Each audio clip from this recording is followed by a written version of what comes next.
If we all expect from each other that's what the modern family does, it will be a den of selfish people. But if we learn to love each other, it will be a family that will emanate love to all. So Patanjali says, yes, you can establish the heaven on the earth by understanding the word ahimsa that teaches how to love. You see. Then comes truth. What truth can we practice? One of the foreigners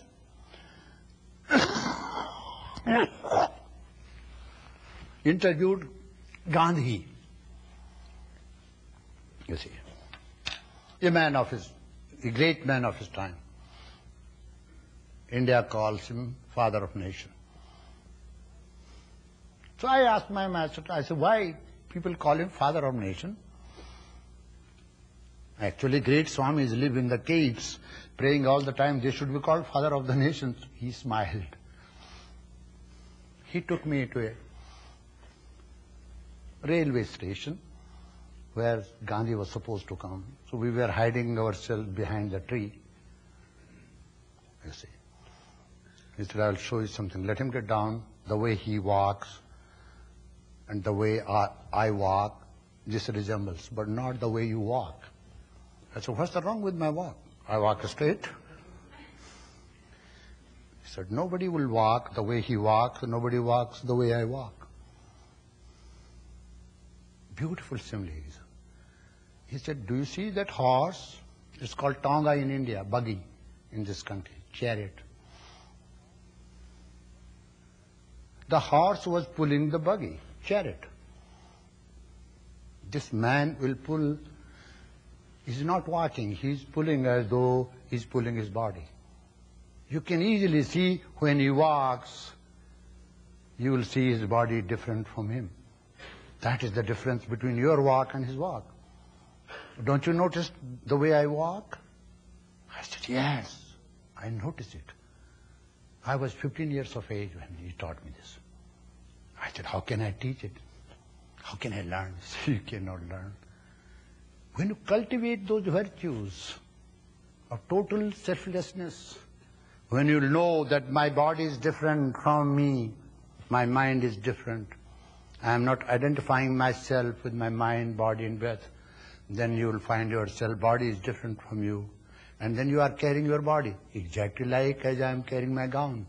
It's different from me. Here the word truth does not mean knowing philosophical truth, knowing the truth. As the Vedantins, as the scriptures say, ultimate truth, we are not talking about this. Patanjali never said, you know that truth. No. Patanjali talking about the truth with mind, action and speech. You practice truth or ahimsa with mind, action and speech. So the foreigner, someone from London, came and said, what is your definition of God? Asked Gandhi. Gandhi said, God for me is truth. He said, what is that truth? He said, truth should be practiced with mind, action, and speech.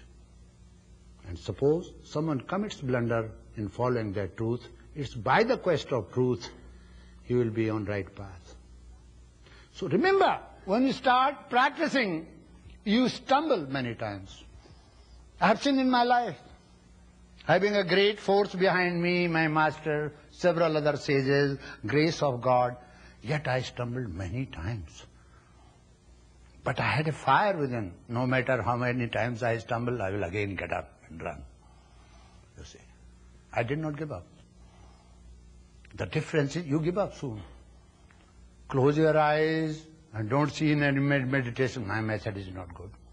My mantra is not good. You go on collecting mantra.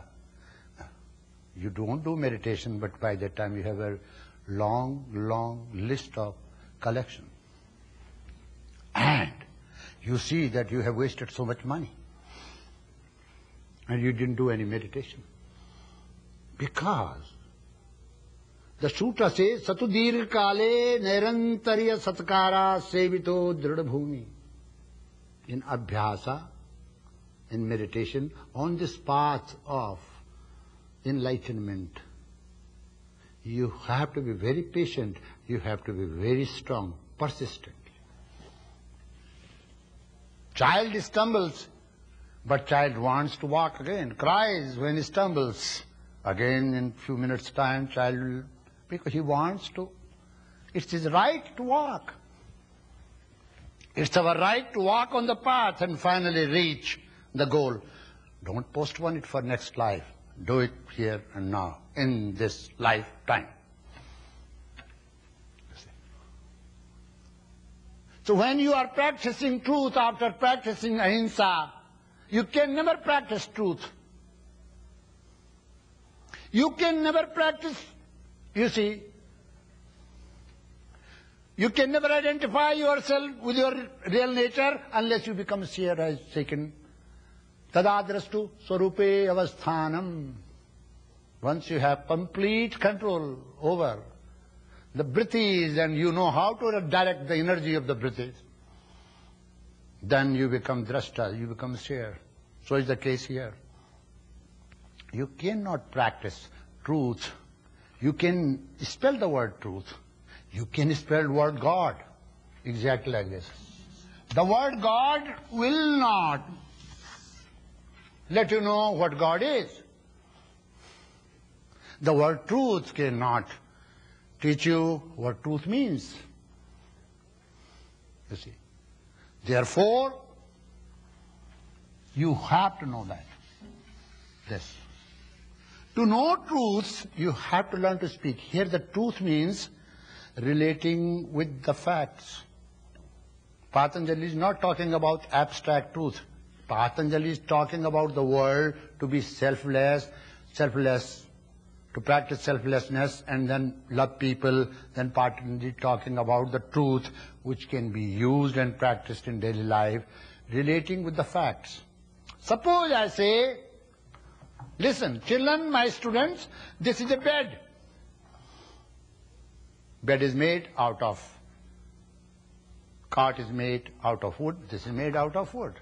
I rest and sometime nap, so I call it bed. And I use all the argument to prove that it is bed. And you have no words, you see, to challenge me. But you know that this is not bed. When we do not relate with the facts of the world in a very simple, direct and spontaneous manner, then we create sort of problem in our mind. That is called lie. We know that we are lying, yet we lie. We are not hurting others by doing that. No, we are hurting ourselves. Constantly we lie. We lie because we are afraid. And you know what fear means? Fear invites danger, so do not be afraid. No accident in the world is uninvited. Excuse me, what I am telling you. Any woman